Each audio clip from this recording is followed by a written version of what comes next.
Ito yung video ko na maraming buzzer, oh.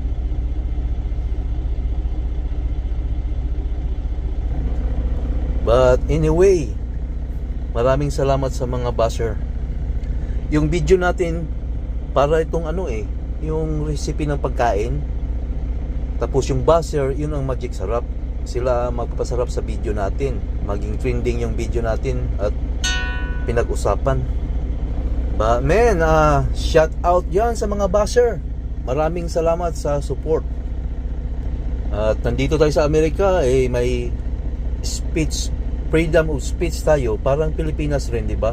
Hindi tayo communist country. So, comment lang kayo dyan, walang problema.